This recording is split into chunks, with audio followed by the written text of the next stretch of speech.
سیدی غوث اعظم رضی اللہ تعالیٰ عنہ اہل بغداد کی نظر سے غائب ہو گئے. لوگوں نے معلوم کیا کہ کہاں گئے. دجلہ کی طرف پتہ چلا تشریف لے گئے ہیں. تلاش کرتے گئے, دیکھا کہ آپ پانی پر چل رہے ہیں اور مچھلیاں نکل نکل کر آپ کو سلام کر رہی ہیں, قدم چوم رہی ہیں. اسی اسنا میں ایک بڑی نفیس جائے نماز دیکھی, تخت سلیمانی کی طرح ہوا میں معلق ہو کر بچھ گئی. اتنے میں بہت سے لوگ آ کر جائے نماز کے گرد جمع ہو گئے. ظہر کا وقت تھا, تکبیر ہوئی, حضور امام ہوئے, نماز قائم ہوئی. جب آپ تکبیر کہتے تو حاملان عرش اٹھانے والے فرشتے آپ کے ساتھ تکبیر کہتے. جب آپ تسبیح پڑھتے تو ساتوں آسمان کے فرشتے آپ کے ساتھ تسبیح پڑھتے. اور جب سمع اللہ لمن حمیدہ کہتے تو آپ کے لبوں سے سبز رنگ کا نور نکل کر آسمان کی طرف جاتا. کہانیاں, اتنی بڑی کہانی ہے. اور میرے بھائیوں, میں نے آپ لوگوں کو کئی بار بتایا کہ حضرت معاویہ رضی اللہ تعالیٰ عنہ جب حضرت عمر کے دور میں گورنر بنے تو رومن امپائر کے ساتھ جنگیں جاری رہتی تھیں. تو وہ سمندروں میں ان کی بہت بڑی یعنی آرمی موجود تھی, بڑے بڑے بحری جہاز تھے. تو حضرت معاویہ نے حضرت عمر کو خط لکھا کہ آپ مجھے اجازت دیں میں بھی ایک بحری بیڑا تیار کروں ان عیسائیوں کے ساتھ مقابلے کے لیے, ہمارے پاس بھی ریزروڈ اپنی نیوی ہونی چاہیے. اچھا, تو حضرت عمر فاروق رضی اللہ تعالیٰ نے اپنے یعنی سینئر صحابہ کو بلا کے مشورہ کیا کہ اس طرح یعنی جو شام کی طرف ہمیں یعنی بحری بیڑے کی ریکوائرمنٹ ہے. تو اس میں پھر مشورے میں چیز سامنے آئی کہ یہ اس وقت ظاہر لائف بورڈز اور جیکٹس تو نہیں ہوتی تھی. تو حضرت عمر کو یہ بتایا گیا کہ یہ ذہن میں رکھیے گا جب یہ بحری جہاز ڈوبتا ہے نا تو بندہ بچتا کوئی نہیں ہے. ظاہر اٹلانٹک کے اندر اگر آپ گر گئے ہیں تو وہ تو فریزنگ پوائنٹ ہے اس کا آلموسٹ پانی کا. آپ کو تیراکی بھی آتی ہو تو آپ زندہ نہیں رہ سکتے. ٹھنڈے پانی, ہمارے تو یہ گرم سمندر ہے نا, جو ٹھنڈے سمندر ہے اس ویسے ہی بندہ ڈبو کے بھی کاٹ لو تو مرے ہی نکلے گا 2-3 منٹ واسطے بھی. وہ سردی اتنی ہے, ہر چیز ظاہر دل بھی فریز ہو جاتا ہے.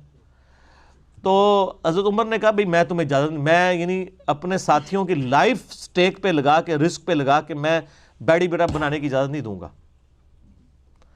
یعنی صحابہ کرام کے تو کہیں دماغ میں نہیں سن کہ بابے سمندر تو ٹور بھی لیندے نے. میں تمہیں یہ دسنا چاہ رہے ہیں کہ کتنی بڑی کہانی ہے. پھر حضرت عثمان کے دور میں دوبارہ سے ریکویسٹ کی گئی تو حضرت عثمان نے پھر اس کو ان کو اجازت دی اس حوالے سے کہ بحری بیڑا, پہلا بحری بیڑا پھر حضرت عثمان غنی رضی اللہ عنہ کے دور میں تیار ہوا ہے. اس کی میں نے انجینئرنگ کی ہے کہ صحابہ کرام علیہم رضوان ان کو تو یہ وہم بھی نہیں تھا کہ سمندر کے اوپر چلا جا سکتا ہے, سمندر کے اوپر آپ مسلح ڈال سکتے ہیں, سمندر کے اوپر گھوڑے چل سکتے ہیں. وہ کہتے ہیں بندے کے مروان لگے ہو, وہ کہتے ہیں بسم اللہ پڑھی تے پانی تے ٹرنا شروع کرتا. سر پانی چھڑ دو, میں تمہیں ایتھے ایک نالے تو کوئی ٹور کے تہاڈا کوئی بزرگ دسے بسم اللہ پڑھ کے. بلکہ کئی بزرگوں کو تو تیراکی نہیں آتی ہوگی, ان کو تو آپ 8 فٹ پانی میں بھی ڈال دیں تو یہ زندہ نہیں باہر نکل سکتے. جس کو تیراکی نہ آتی ہو سر وہ 8 فٹ پانی میں بھی ڈوب جاتا ہے, اگر اس کا یعنی 6 فٹ یا 5.5 فٹ قد ہے. اس کو مارنے کے لیے وہ بھی کافی ہے. آپ نے ضروری نہیں کہ کسی بزرگ کو اڑا کے یا اس کو پانی میں غوطہ مروا کے بزرگ ڈکلیئر کرنا ہے. بزرگی کے کرائٹیریا نہیں ہے سر, یہ فیل ہو چکے ہیں سارے. اور پھر ایسے ایسے جھوٹ لکھے ہوئے ہیں کہ جی وہ امام شافعی رحمۃ اللہ علیہ کے پاس ایک یہودی آیا, اس نے کہا جی میں مناظرہ کرنا ہے تواڈے نال. انہوں نے کہا 1 منٹ رک جاؤ نا, مسلح جناب سمندر دے کنارے, اچھا سارے نماز بھی دریاواں دے کنارے تے سمندراں دے کنارے پڑھتے ہیں. ایویں جھوٹ ماریا امام شافعی اتنے. امام شافعی بھی زندہ ہوندے تے روندے انہاں نوں کہ کی اللہ بندو کہانیاں کرا رہے ہو میرے بارے. تو امام شافعی رحمۃ اللہ علیہ, اور لکھا ہوا جی اس ٹائم ان کی عمر 15 سال تھی. 15 سال عمر تھی تو انہوں نے یعنی مسلح جو ہے وہ جا کے سمندر کے اوپر جو ڈالا اور نماز پڑھنی شروع کر دی. اور پھر انہوں نے کہا ایتھے آ کے میرے نال مناظرہ کر. انہوں نے اتھے جناب کلمہ پڑھا, مسلمان ہو گیا. سبحان اللہ. یہ آپ کے ملک کے اندر ہی کہانی ہے, اور میں اللہ کا شکر ادا کرتا ہوں کہ آپ کے علماء کو انگریزی نہیں آتی اور گوروں کو اردو نہیں آتی.